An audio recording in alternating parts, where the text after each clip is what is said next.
A Georgia man dying of cancer has an unusual request at the end of his life. He's seeking corporate sponsorship for his tombstone. I sat down with him to see why he's doing it and what he plans to do with the money. It's a story you'll only see on 41. David Hunter is quiet, contemplative, and determined. Three adjectives you might expect about someone who was diagnosed with stage 4 colon cancer last year. The Augusta man has less than a year to live. Like most people facing that prospect, he thought his life would turn out differently. My grandmother lived to be 104. I'm 60. For him, death is imminent. That's what they say. We plan, but God decides, you know.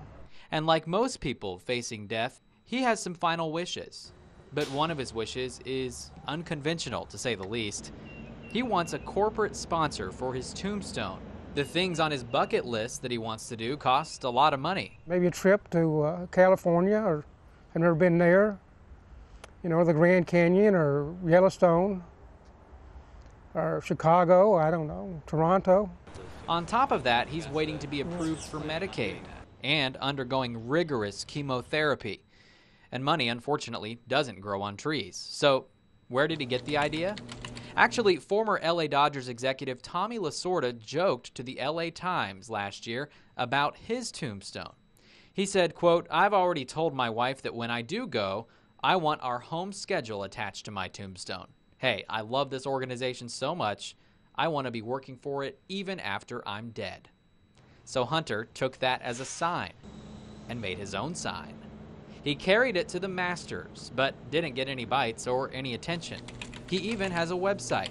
I asked him what he wants the tombstone to look like. And it could be anything from my name and my years, and then it says, you know, like Pizza Hut, to something that's got a corporate logo on there. And even if Pizza Hut doesn't go along, he's keeping it open, hoping for internet companies like Holy Taco, Gawker, or Vice Media to get on board. It would be sort of like a permanent billboard.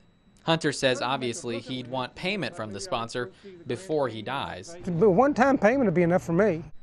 He's even willing to be buried where these companies are based, even if he's never been there before.